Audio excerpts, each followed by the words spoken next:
South Los Angeles has a way of settling into your bones, like a long, low hum you can't shake even after you leave. The air is always thick with something unspoken, something hanging between the cracks of the pavement and the slow flicker of streetlights.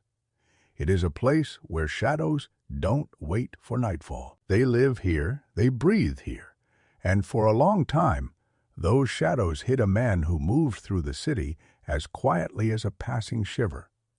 A man the world would one day call the Grim Sleeper. I didn't know his name when it all began.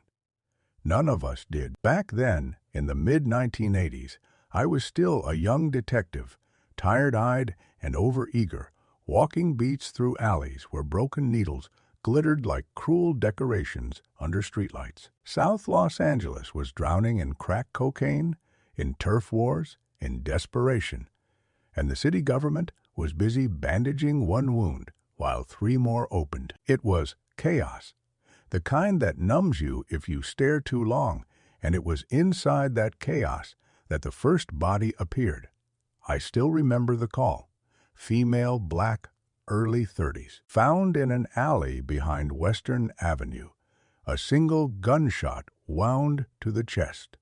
Nothing taken, no sign of struggle, just a body placed there as if someone decided her life belonged in that alley more than anywhere else. The officers logged it as likely drug-related, a phrase that quickly became a catch, all label for any tragedy happening south of the 10 freeway. I didn't know then that I had just looked at the first known victim of a phantom who would haunt this community for a quarter of a century.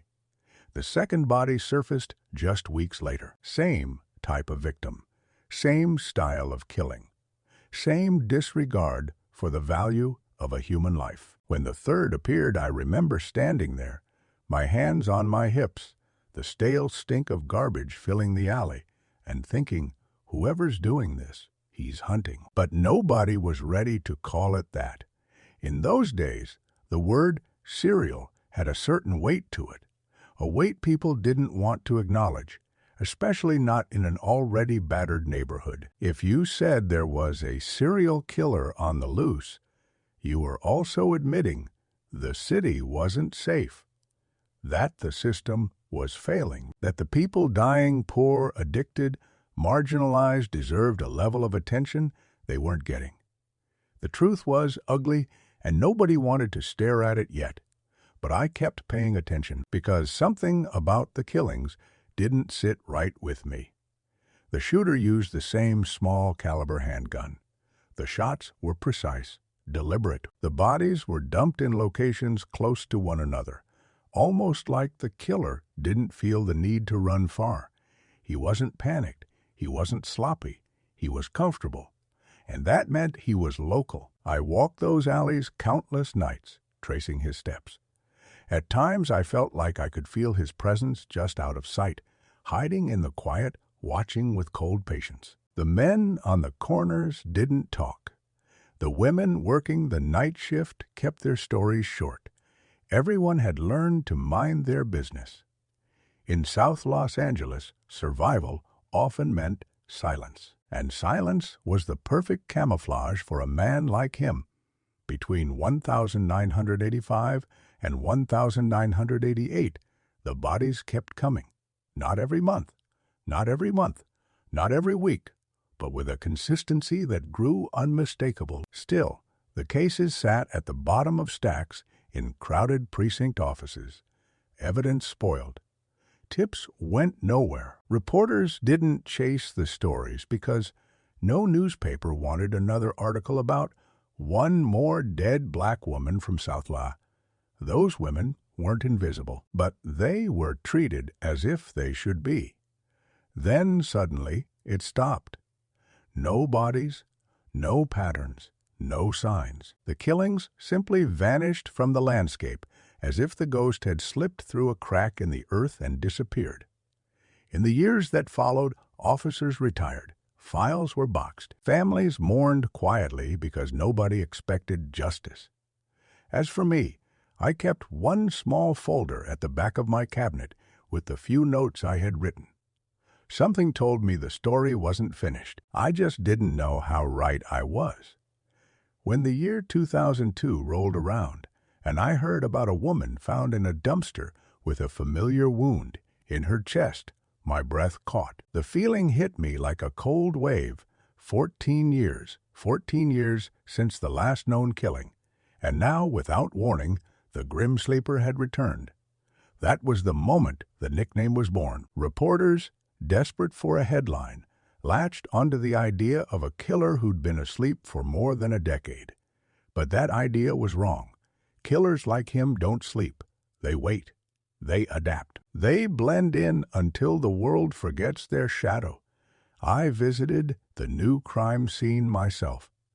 The alley smelled the same. The silence felt the same. The body of a woman in her 20s rested against the side of a dumpster, as if she had simply sat down and never stood again. One shot, no robbery, no hesitation. It was him. I felt the weight of those old cases crashing back, as though time had folded in on itself. Somewhere in this neighborhood, a man who once hunted its most vulnerable had been living a quiet life for 14 years, working, smiling, shopping, laughing with neighbors. Maybe he had children now. Maybe he had fixed a car for someone on the same street where he once dumped a body. And now he had decided to kill again. People think serial killers are monstrous, obvious, loud in their darkness. But the worst ones don't roar. They whisper, they don't stand out. They survive by being unremarkable. They learn exactly how much of themselves to reveal to keep suspicion away. A man like that could sit next to you on the bus, and you'd never feel your skin crawl, because his evil wasn't theatrical. It was methodical.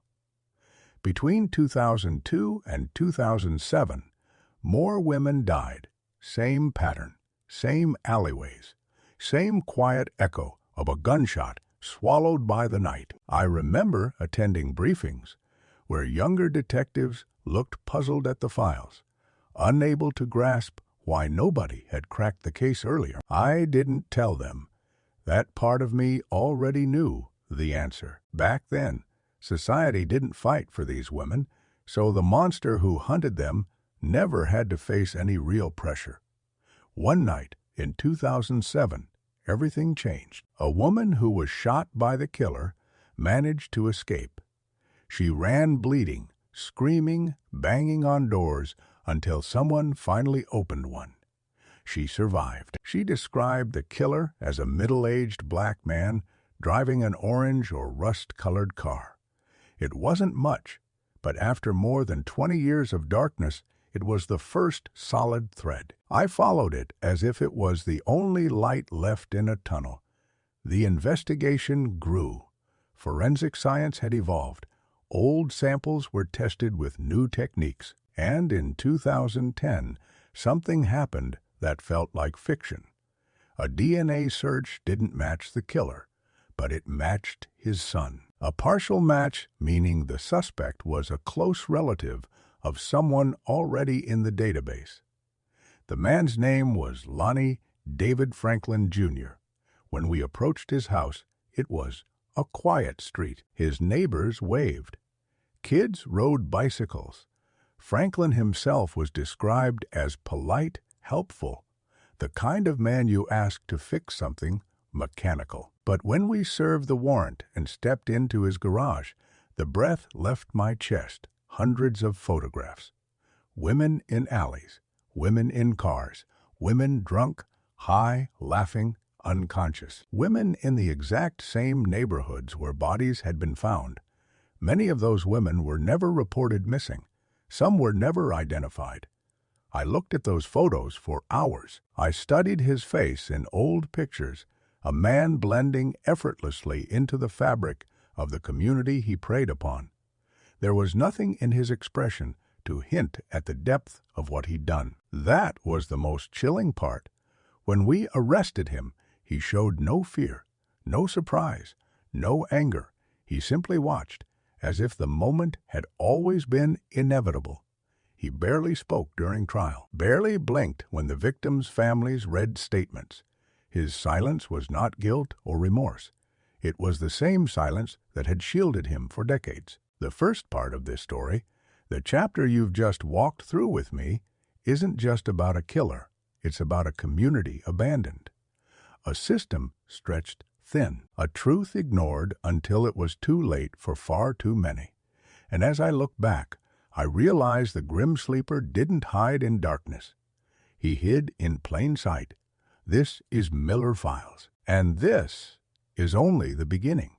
When Lonnie Franklin Jr.'s name first landed on my desk, it wasn't written in bold letters or surrounded by exclamation marks. It was just a name typed into a report like any other, ordinary, unassuming.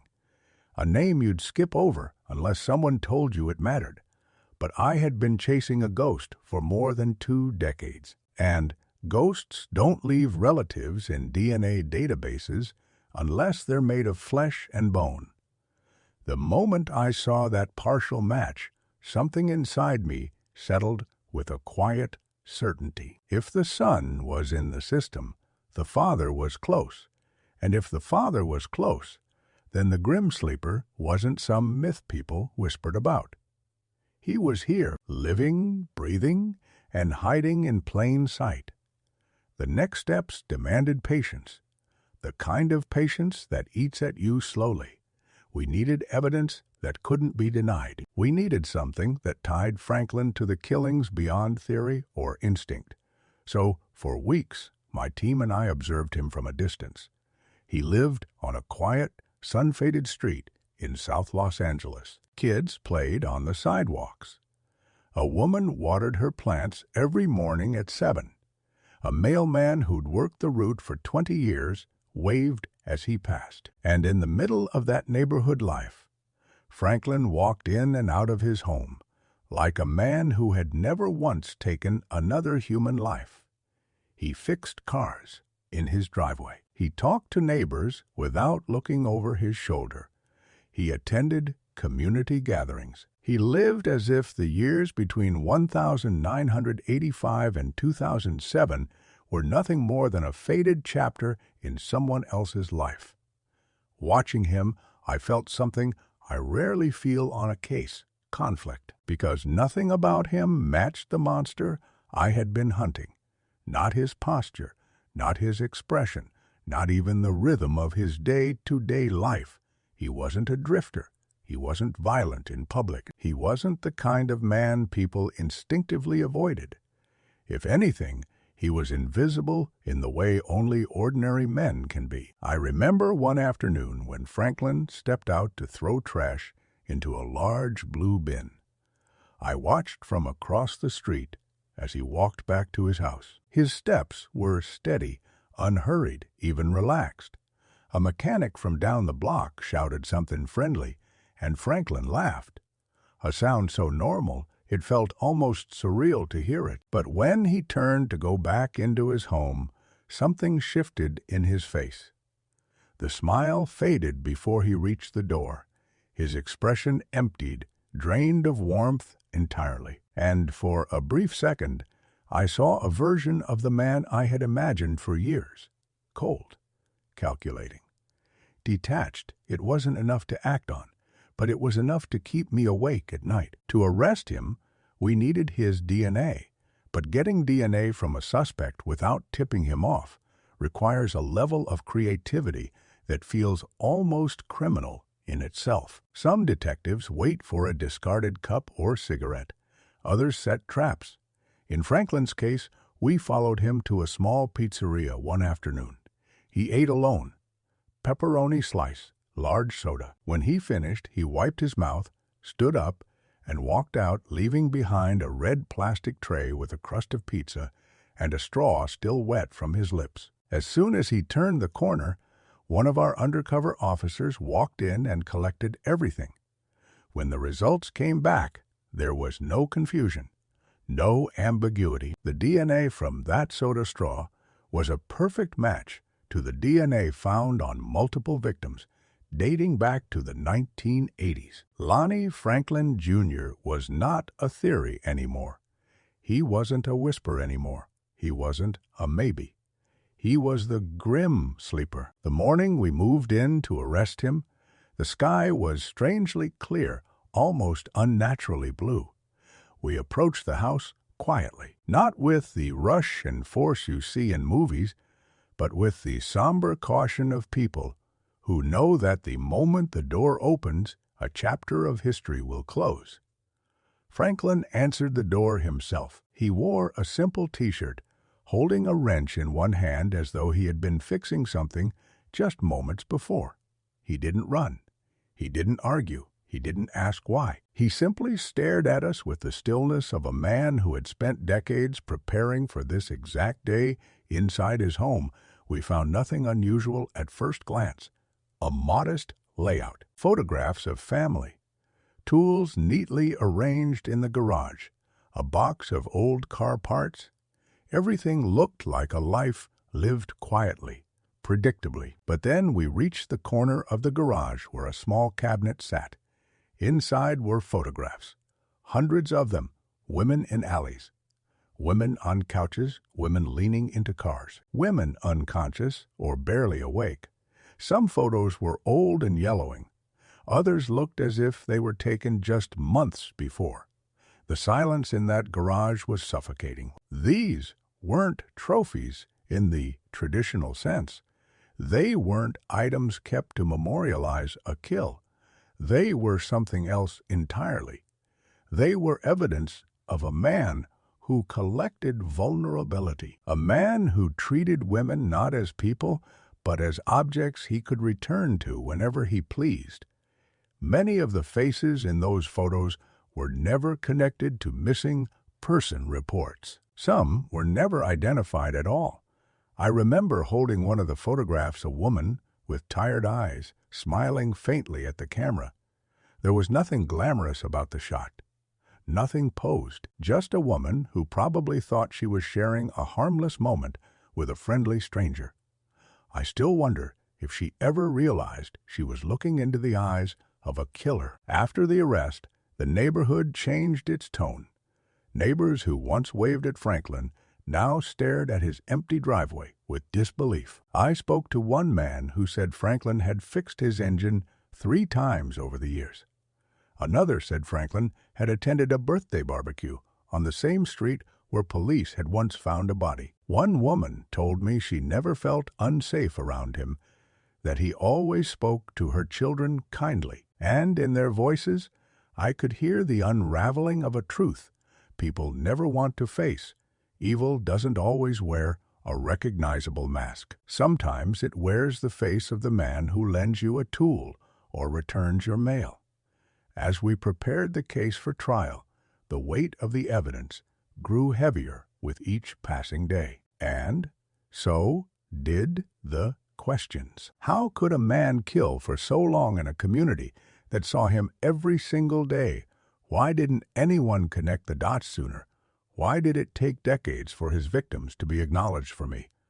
Those questions weren't about pointing blame. They were about understanding the ecosystem that allowed him to thrive. A place where marginalized women disappeared without enough noise to wake the city. A system stretched too thin. A society willing to look away from pain that made it uncomfortable. Franklin's arrest didn't feel like victory. It felt like the delayed ending of a story that should have ended much earlier. During questioning, he gave nothing. No confession, no outrage, no remorse. His silence was as calculated as his crimes. He looked at us with eyes that revealed neither fear nor pride. Just emptiness. A void carved out over decades of deception. The trial, when it finally came, was slow and heavy. Families of victims filled the courtroom with quiet grief, photographs of loved ones held gently in their hands. Some cried, some stared straight ahead, some whispered prayers. Franklin rarely looked at them. He sat still, hands folded, as if the entire ordeal was happening in a distant room he wasn't part of. When the guilty verdict was read, The room didn't erupt. No applause, no shouts, just a collective exhale, the kind of breath a community holds for too many years. The grim sleeper had been caught, but the damage he left behind stretched far beyond what any sentence could repair. As I walked out of the courthouse that day, I realized the most painful truth of all: justice, when delayed too long, starts to resemble something else entirely. Not closure, not triumph, just the echo of what could have been. And the story of the grim sleeper was far from over. Because to understand a killer, you have to understand the city that birthed him, the systems that overlooked him, and the lives he extinguished without hesitation. This is Miller Files, and we're only halfway down the darkest road.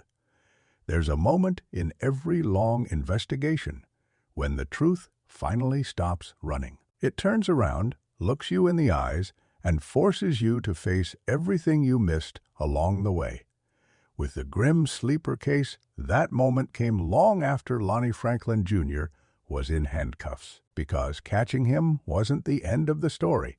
It was the beginning of a reckoning with a city that had overlooked its most vulnerable, a reckoning with a justice system strained thin, a reckoning with myself. As the trial approached, I spent hours reviewing old files, reading witness statements that had once seemed insignificant, details that had been drowned in noise. And I realized something painful. The warnings had always been there. Women reported menacing encounters. A few described a man who offered rides at night, only to turn hostile when they refused. One woman described escaping a car after a man pulled a gun on her, and she had run until her lungs burned. But the reports were scattered, incomplete, often dismissed because of the lifestyles of the victims. It hurt to admit it, but the truth was unavoidable. We had all been blind. I visited the families of several victims in the months before trial. Some welcomed me with quiet dignity. Others opened the door with grief that poured out like a wound that had never healed. Mothers, sisters, daughters, cousins, each carried a story heavy enough to sink them. One mother kept her daughter's shoes in a small glass box. She polished them every week, even though they would never be worn again. Another mother showed me a picture of her daughter, smiling on a birthday afternoon, her hair braided neatly, her eyes full of hope. She told me her daughter wasn't a statistic. She wasn't a headline. She was a person, and the world had treated her disappearance like a footnote. In those homes, I felt a quiet rage simmering inside me. Not toward Franklin, toward the years spent without answers, toward the silence that had allowed him to roam freely, toward the idea that some lives matter less than others. The grim sleeper had thrived because society left entire groups of women unprotected. He hunted in the shadows, not because he was a phantom, but because nobody cared enough to turn on the light. The trial began on a cold morning. The courtroom was crowded, tense, and filled with a strange mix of sorrow and determination. Franklin walked in wearing glasses, his expression unreadable. He looked smaller than I remembered, as if the weight of the truth had already begun to shrink him. The families sat behind the prosecution table, holding photographs of their loved ones. Some were faded Polaroids, others were printed from old cell phones. Some were studio portraits taken in moments of pride. All of them were reminders of the lives he had cut short. The prosecution built its case piece by piece, each detail landing like a stone dropped into still water. The DNA evidence, the ballistic matches, the photographs found in Franklin's garage, the testimony of the woman who escaped in 2007. And then there were the images, the ones we found inside that small metal cabinet, projected on a courtroom screen. Those faces, hundreds of them, stared out across the room, some smiling, some dazed, some barely conscious. some perhaps unaware they were living their final hours. The silence in the room deepened with each image. Franklin didn't react, not when his own image appeared, taken decades earlier, not when the prosecutors described the wounds, not when the forensic experts connected the dots between cases spanning a quarter century. He simply sat there in stillness, hands clasped, eyes unmoving. At one point, during a recess, I walked past the hallway outside the courtroom and saw a young woman sitting alone. She held a photo of her aunt, who had been killed in the late 80s. She told me she had never met her aunt, but grew up hearing stories, how kind she was, how she danced in kitchens, how she laughed until she cried. Her mother described her aunt as light, but the world only remembered her as a body found in an alley. The young woman said she came to the trial because she wanted to witness justice herself. She didn't want her aunt's life to fade the way the system allowed it to fade for decades. It was moments like that that reminded me why we fight this fight. Even when we're too late. During the trial, one detail surfaced repeatedly: Franklin's dormant years, 14 years, without a known murder. The defense tried to use that gap as proof that he couldn't possibly have been responsible for the killings. No serial killer stops for that long, they argued, but they were wrong. Serial killers don't all follow the same pattern. Some escalate, others maintain, and some, like Franklin, adapt to their environment. The truth I had come to understand was simpler. He stopped because he didn't need to kill during those years. Something in his life had temporarily filled whatever void drove him. Or perhaps he learned caution after one of his early kills nearly drew attention. But whatever the reason, when he began again, he picked up exactly where he left off: same gun caliber, same victim profile, same disposal method. That wasn't coincidence.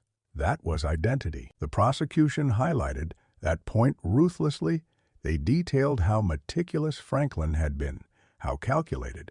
He carried out his crimes in neighborhoods he knew like the back of his hand. He targeted women who were statistically less likely to trigger high-level investigations, and he operated in a city distracted by racial tension, drug epidemics, and institutional strain. He didn't evade justice because he was brilliant. He evaded justice because society never made room to find him. When the final arguments were made, the courtroom seemed to hold its breath. The prosecutor spoke with a calm that carried more weight than any dramatic flourish could. She said, simply, that the victims had been forgotten for too long and that the jury had the power to restore their humanity. She asked for justice, not because of the horror of the crimes, but because each life mattered, no matter who they were or what they struggled with. The defense presented its closing arguments, but the words felt hollow, stretched thin against the mountain of evidence. Franklin stared at the floor, not in remorse, just in detachment. As if the man inside him had already left the room, the jury deliberated for days. The wait was brutal. Families paced hallways. Lawyers whispered. Reporters hovered like vultures. And I found myself sitting in the corner of the courthouse cafeteria with a cup of burnt coffee, thinking about the alleys that had shaped 2 decades of my career, thinking about the nights I had walked through darkness, without realizing the predator was only steps away, thinking about the women whose names never made the news. When the jury returned, the courtroom filled instantly. Franklin entered, expression unchanged. The foreperson stood, holding a piece of paper that carried the weight of 25 years. Guilty. One word. Sharp, heavy, final. But for me, it didn't feel like closure. It felt like an echo, a reminder of all the moments when justice should have come sooner. The families cried softly. The prosecutor nodded. Franklin remained still. And I found myself wondering, as the court adjourned, how many more faces in those photographs would never be identified. How many victims still remained unknown? How many lives had passed unnoticed in a city too loud to hear their silence? The grim sleeper had been sentenced, but his shadow would linger for years. Justice had been served, but justice delayed is justice broken. And there was still one question that haunted me more than any other. How do you rebuild a community that has been praying for answers for decades? This is Miller Files, and the road ahead only grows darker before the dawn. After the verdict was read and the courtroom emptied, you would expect a sense of relief to settle in. A moment where the air finally feels light again, where the weight lifts from your shoulders because the monster has finally been caged. But that wasn't what happened. Not for me, not for the families, not for South Los Angeles. Justice delivered too late doesn't wash away the years of silence, the nights spent wondering, the funerals without answers. Justice delayed becomes something else, an echo of the justice that should have been.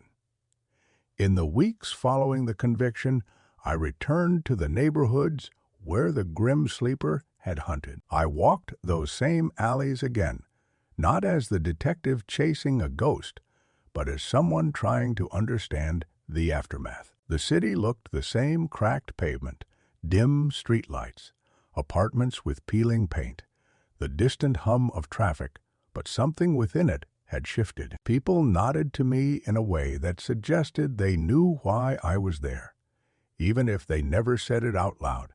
Their eyes were heavy, carrying decades of fear and neglect. South Los Angeles has always been a place where people learn to live with their wounds, not because they want to, but because no one ever taught them how to heal. And in the wake of Franklin's arrest, those wounds were visible everywhere. Some residents told me they felt relief.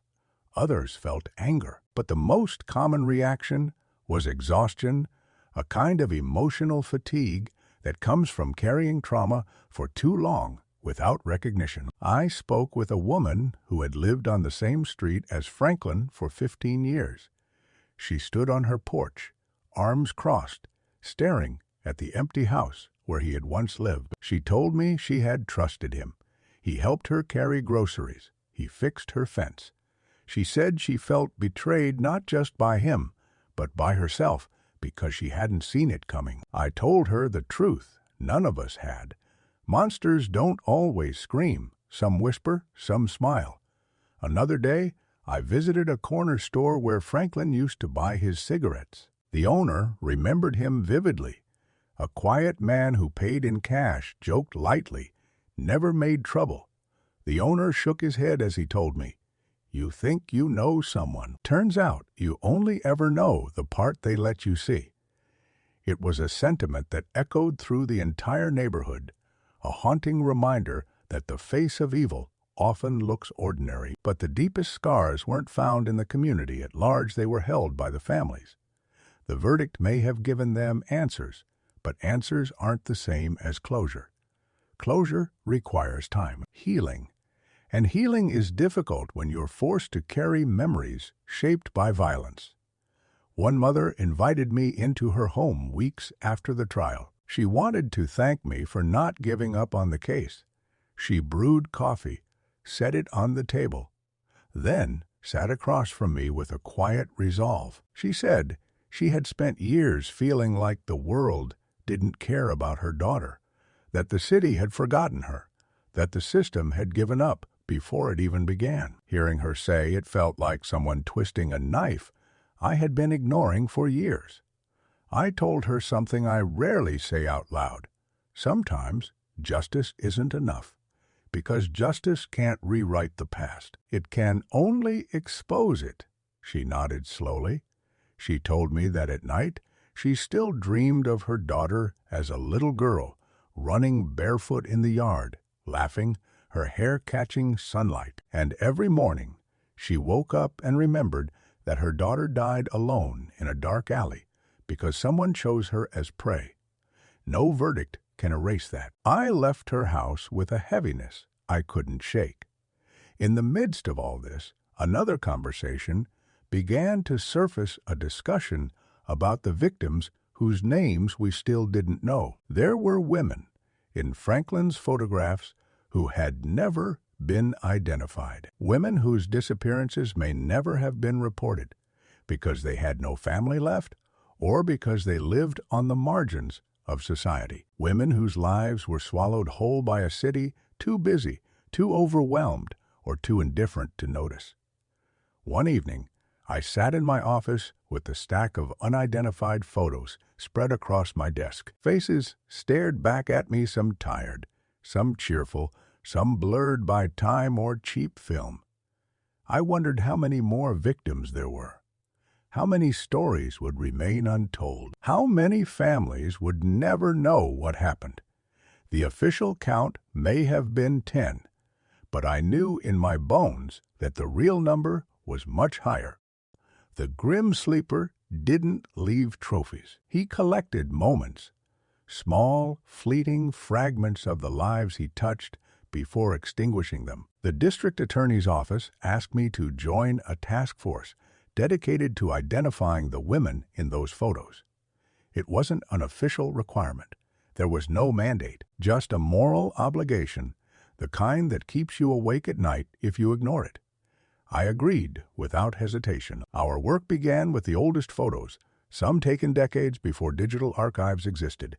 We met with community leaders, shelters, churches, and advocates who worked with vulnerable women. Slowly, names began to surface. A woman with a scar on her cheek. A woman who used to sing at a small bar on 54th Street. A woman who disappeared in 1993, but was never reported missing because her family assumed she had run away. Not all the identifications led to answers. Some families preferred silence, having buried their pain long ago. Some were too overwhelmed to revisit the past. But each time a name was matched to a face, it felt like a small piece of the truth had been restored. Names matter. They anchor stories. They keep people from fading. During this time, I found myself walking through the old crime scenes in my memory. The first alley, the second dumpster, the abandoned lot behind the liquor store. I remembered every detail, the smell of rot, the brittle cold of winter mornings, the sound of mothers crying on sidewalks, the way officers quietly zipped up body bags. For years, these scenes had been fragments of a puzzle I couldn't complete. Now, with Franklin locked away, the pieces fit, but the picture they created was far darker than anything I could have imagined in my early years as a detective. There was one night, long after the trial, when I drove through South Los Angeles just to see it again, to understand the place where everything had unfolded. The city moved with its usual rhythm, kids riding bikes, music playing from apartment windows, cars rolling slowly down residential streets. It looked normal, peaceful even, but beneath the surface, I could feel the memory of what had happened there. A quiet morning woven into the fabric of the streets. I pulled over near Western Avenue, the same place where the first body had been found decades earlier. I stood there for a long time, letting the night air settle around me. A stray cat crossed the alley. A siren wailed in the distance. A porch light flickered. Life went on, indifferent yet enduring, and I thought about how fragile everything is, how a single person acting in darkness can alter the course of countless lives. The grim sleeper may have been captured, tried, and sentenced, but his crimes had rippled across time in ways that couldn't be undone. The city had been shaken awake. The survivors had spoken. The families had cried. And I, after decades of walking through these shadows, felt the final shift inside myself. Justice had been served. But justice wasn't the end. Justice was only the beginning of remembrance. This is Miller Files, And the story isn't over yet, not until every forgotten voice is finally heard. There's a moment at the end of every long journey when the noise begins to fade. The trials end, the reports are filed. The courtroom lights dim, the crowds disperse. But for those of us who lived inside the case, who breathed it, carried it, lost sleep, over it there is no real ending.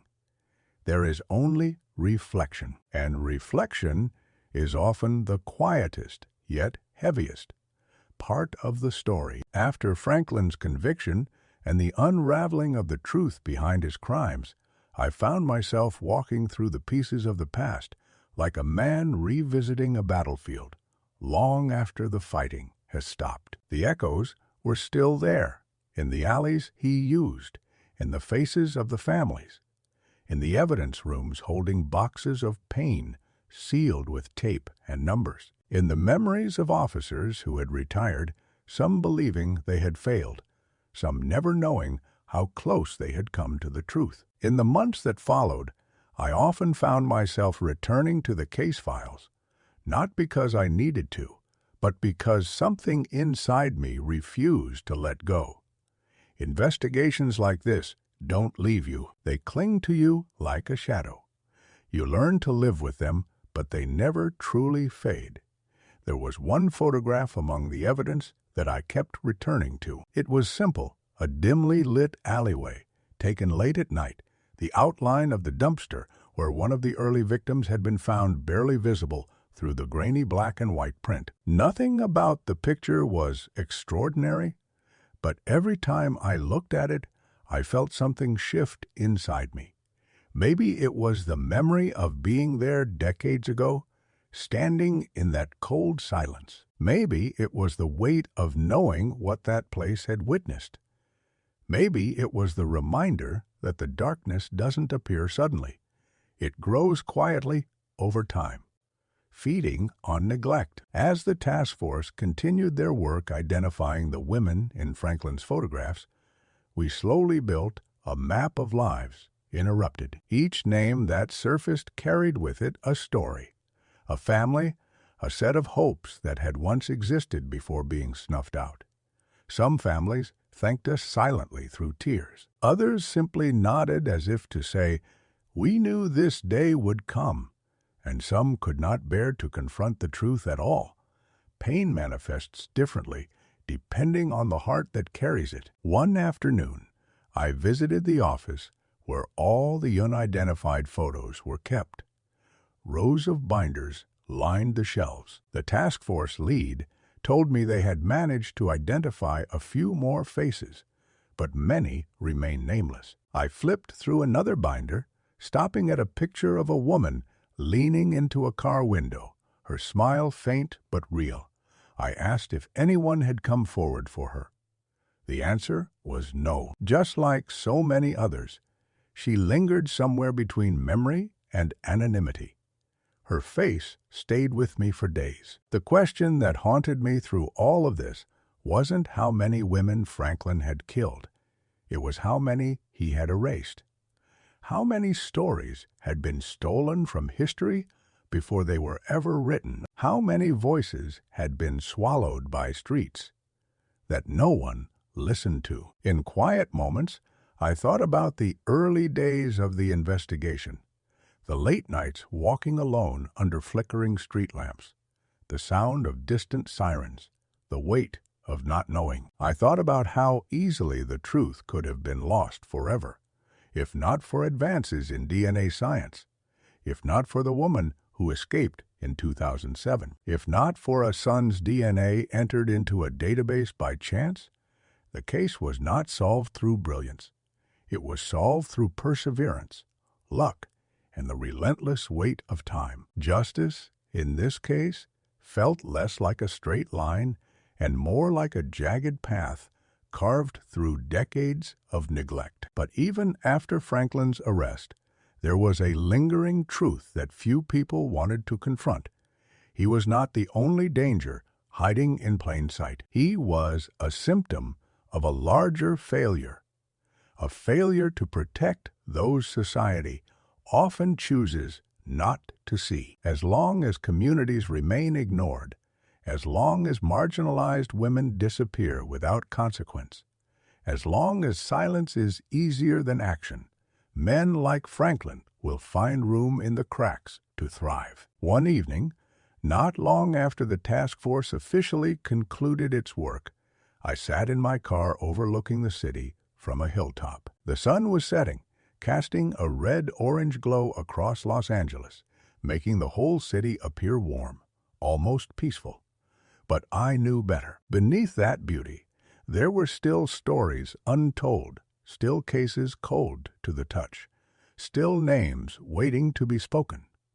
The Grim Sleeper was gone, but the conditions that allowed him to exist were not. I thought about the women whose lives he had taken, the families left behind, the officers who carried the burden of unsolved cases for years. I thought about the promise I had made to myself when I was a young detective to never let a case become just a file, never let a victim become just a statistic, never let silence replace truth. Some promises are easy to forget.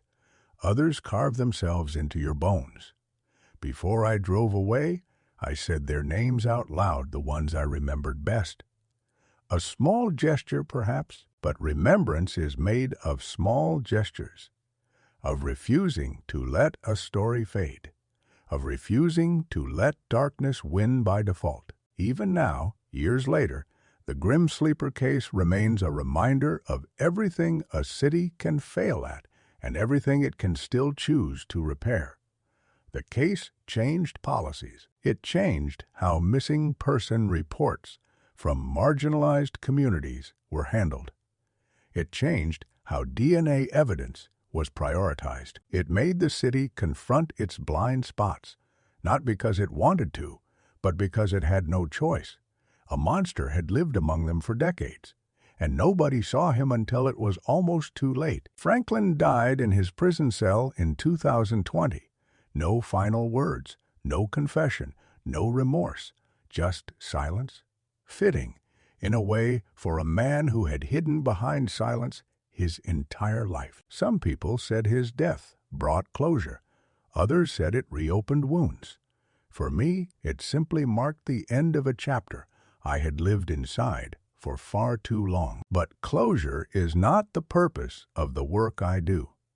The purpose is truth. And truth doesn't end when a killer dies. Truth continues in the way we remember, the way we change, the way we refuse to let the unnoticed remain unseen. The story of the Grim Sleeper is not just the story of a murderer. It is the story of a city learning to confront itself. A story of women whose lives mattered, even when the world said otherwise. A story of the long road toward justice and the longer road toward healing. As I close the final file, I feel the weight shift lighter, but still present, because some shadows never disappear completely. They remind us that vigilance matters, that compassion matters, that every life, no matter how overlooked, deserves to be seen. This is Miller Files, and though this case has reached its end, the work of listening to forgotten voices continues.